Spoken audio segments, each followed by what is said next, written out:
Now, everybody, in this episode of The Elevator, which, as you'll know, it's a little TED-style 15-minute series of interviews with people who've managed to elevate themselves, but more importantly, elevate others as well through all the work they do, either professionally or in their personal lives. And I'm really delighted to have Samit Biswas with me today, who is behind HippoMobility, which he'll tell us about in a second. I mean, when you hear about his story and talk about business with purpose. So, Samit, tell me, you moved over from India. You relocated your family, your young children who've done exceptionally well in school, and that's difficult enough. You've built a business, you've grown it, you've made links in this country. Okay, all in a very short space of time. And I know personally, because we work together, it's not been easy. How have you done it? How have you managed, if I may put it this way, elevate yourself under such difficult circumstances? Exactly. So when you launched this book, My Ambulance, on a public event, so that time we invited all the foreign embassies, High Commissioner there. So that time in Calcutta, we have Deputy High Commissioner, Mr. Sanjay Wadhwani, and Patricia Hewitt, that time Health Secretary. She was traveling. She was quite amazed by the whole model we created. And she was telling, because in UK, we have a huge challenge in ambulance dispatch and delivery. This could be a good model to come and start. And then we thought it is a good idea, because Calcutta at that time, nothing was happening. So in 2012, I moved to UK and started my own company again, same name, Advatech UK, and try to build these services for NHS. But again, it's a small company from India, no background. NHS is a massive thing. And this is probably around the time we met with Department for International Trade, exactly, in 2012. And Global Entrepreneur Program, I think. That's when we met and helped. Yes. So 2012, we moved initially first. And then in 2013, I came in contact with you. Then we have been inducted in Global Entrepreneurship Program. And then this whole challenge started. And I'll not say challenge, it's the whole elevation, because see, UK is a mature market, is a well-established market. NHS is doing extremely good job. And so one thing which has helped you tremendously, obviously your knowledge, your passion, reaching out to government, of course, networking, because it just so happened you're in the right place at the right time. But some people listening to this will say, you know what, it's really difficult moving countries, being in a different country. How did you get the capital? How did you find out where to settle? How did you settle and move a family? Yes. So what happened, once I moved 2012, then I started finding the entire market was the right market. So I spent almost 3-4 years in London, 1 year in Leicester, few months in Leeds to understand the market. Yeah. And then I realized the gap is not an emergency ambulance. The gap actually the discharged patients, our elderly community, our aged people, they are the major challenge and we need to serve them. Then we started this non-emergency transport model, HippoMobility. And thankfully, HippoMobility today is the only company in the world that offers technology, that offers transportation, that offers service under one platform. So unlike Uber or Lyft, we don't offer just technology, we offer the end-to-end services. Yeah. So I mean, would you have been able to overcome all these challenges if the business didn't have such a good purpose? I mean, you mentioned the elderly, you mentioned helping people who are in hospitals, right. That bigger purpose. I mean, you're not selling gaming technology, so people can, you're doing something important. How critical was that to success, knowing that actually there's a bigger purpose? Yeah, exactly. It is not easy.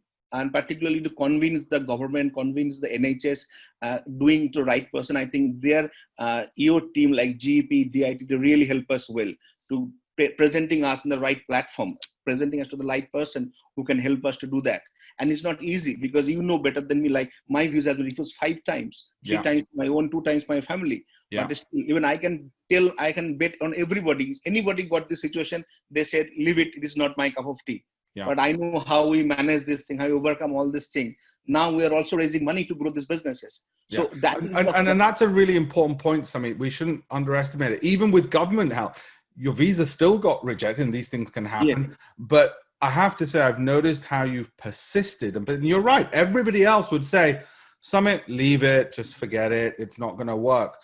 Because I also know you've tried many things and obstacles keep coming in the way. Yeah. What drives you? No, exactly. I always say, if the intentions are honest and your motivation is there, things are going to happen. And I have seen it is not for Advatech, not for Samit Biswas. It is for everybody, whoever came to UK, be from Tata Motors to Infosys or to Advatech, everybody has to go through the same process. And that is the uniqueness of this country. everybody get the same platform. It is not Yeah. a small company. You won't get the benefit what Infosys or what Tata Motors are getting. Everybody is treated like same. And that really help us. That really help us. Now today we are working almost 100 million pounds of contract all across the country. And this was never been easy because it needs real motivation. It needs real power and support.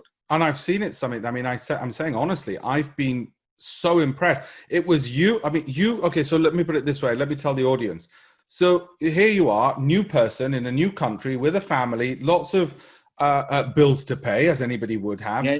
And you're hosting events in Parliament, not because you're rich, not because you're powerful, but because you found a way there. And it was you who introduced me, by the way, to the CEO of NHS. Yes. It was you, not the other way around. I'm the one in government. You're the new immigrant who's introducing me to the most powerful people. How did you do that? What got you those networks when you're well, if I may say it, you're fresh off the boat? Yes. No, exactly. Again, I'll tell you the same thing. Once your intentions are right, you are on right track, things are going to happen. So I always tell people, even nowadays, a lot of people ask me how to do this. And we Indians have a habit to do some shortcut, breaking the corners. I said, don't cut the corners. Follow the system. If you are in a system, you are going to get it. And similarly, that is why it happens. Even last year when we did the award, we got Toyota CEO in that awards and they sponsored the whole event.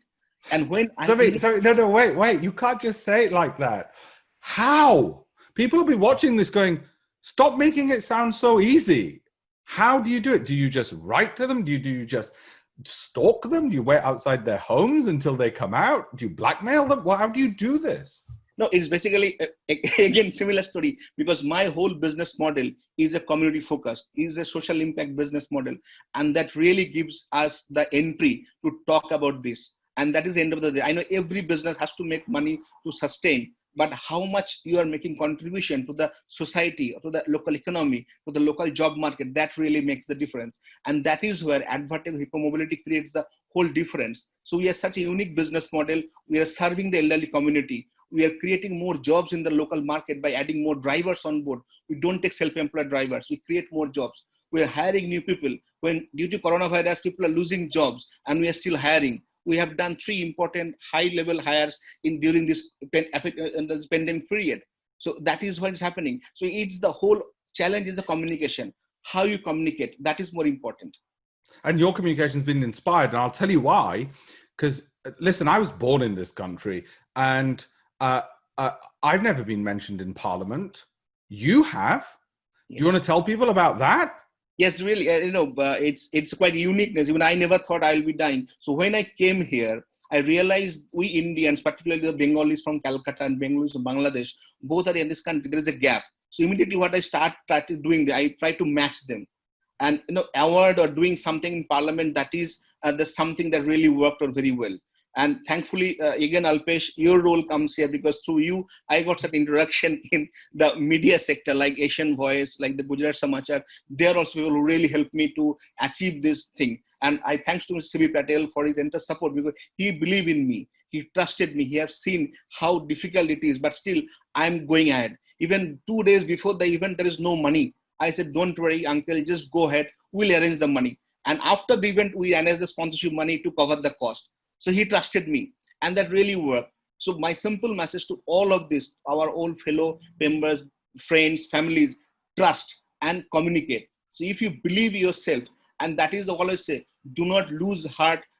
Struggles are there. Nothing is easy. Even to have our 2 times daily meal, you have to go to supermarket, buy foods, make it eatable, then you can eat. So everywhere is a process.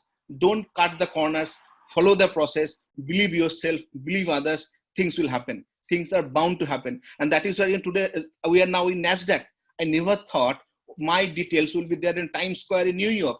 And they're promoting me as one of the social impact business in the globe. And they said, this is the model we have to implement each and everywhere in the country. We are getting now invitation from Thailand, from US. They're asking, come and start this model here. This is the need of the hour. Yeah, my friend, I thought I was good at marketing, but you teach me how to do it. And it's important in business, because especially with a business like yours, which is saying, listen, this is how and what the world needs, which it does need transportation. I mean, look, my dad's on dialysis and I called you up and I said, Samit, I can't have him waiting for hours at the hospital. Please help. And you said to me immediately, you'll have a driver ready, willing, able to collect him, drop him, anything that was needed, special cars that were needed, all of this. So you're revolutionizing the way we do things. But the hurdles haven't stopped. I happen to know you're also raising capital. Tell me about the raising capital, because obviously when you're growing with that much contracts, you need fuel, you need capital. Tell me about the raising capital. Even today, out of 17 boroughs in London, 7 are already working with us. So like London Borough of Ealing, Tower of Hamlets, Barking Dagenham, Enfield, London Bromley, they all are looking to start our services. This is so unique. We offer brand new vehicles, we offer trained drivers, we offer complete protection and safe riding in the technology. And that is where we need more and more money. It's a very cash positive business, but at the same time, to work with the government, we need some working capital, we need cash flow to sustain those models, because that is where we need more money. I always say it's not about money, it's helping the others. If today I'm young, my parents are getting older, and tomorrow I'll be in their position. So we have to make our own. And you're using crowdfunding? Yes, we are on Investor. There's a company called Investor. They have the crowdfunding, which is FCA regulated, and we follow all the rules and regulation. We're also I know investors very well indeed, and they're very well regarded and respected. I should add that the UK has the largest crowdfunding market in Europe, which is why we get companies from India, actually in other parts of the world, wanting to set up headquarters here. And I have to say, I mean, we'll probably do a separate session on your fundraising, but I have to say, I wish you very best of luck on the crowdfunding aspect of it. And I must also mention, you mentioned CB Patel of Asian Voice, the newspaper. I mean, he's elevated me. He gave me my first ever article. The man is amazing. And I'm really pleased to see how he's been helping people set up their businesses here. Do you have any final messages which you haven't already said that you want to leave with our audience, Samit? No, obviously now things are getting complicated. Things are getting tough. It's not easy as it is earlier. So don't lose hope. Don't lose trust. So believe on yourself, believe on others, and just go ahead. Things are going to happen. So thank you very much again for holding me here. So giving the opportunity to discuss my opinion, my ideas. I would love to help anyone, because I have helped so many people from, I know a couple of more examples I could have given, like in India, people who have no idea, and now they're working in the big multinationals. I help them to get educated, get the job, and now they are really making progress in their own life. You are absolutely extraordinary. We'll make sure alongside this video is the website address so that people can contact you. And I must leave the audience with one final thought. It was when you'd asked me to host that event, the Bengali Awards in Parliament, and Neil Basu, head of counterterrorism in the United Kingdom, was one of the guests of honor. And he said, you know, I never come to events. You know, he said he's got a very important job, counterterrorism in the UK. He said he came to this because the thing he knew that would make his father the proudest wasn't that he was appointed head of counterterrorism, assistant chief commissioner of police. It was that he got an award from his own community. And to some extent, that's what City Hindus is about. When we get recognition and respect from our own community, we can have all the awards in the world, but it's knowing that, and that's what you brought about. You've brought an immense change already in the short time you've been in the United Kingdom. So I must thank you for all of that and all that you've done, and all you've done for the Global Entrepreneur Program, Department for International Trade. You're on our advisory board for City Hindus as well. So, you know, I don't know where you find the time. Thank you very much, Samit, indeed. And on behalf of everybody and the country, if I may say so, thank you for making it a better place. Thank you so much.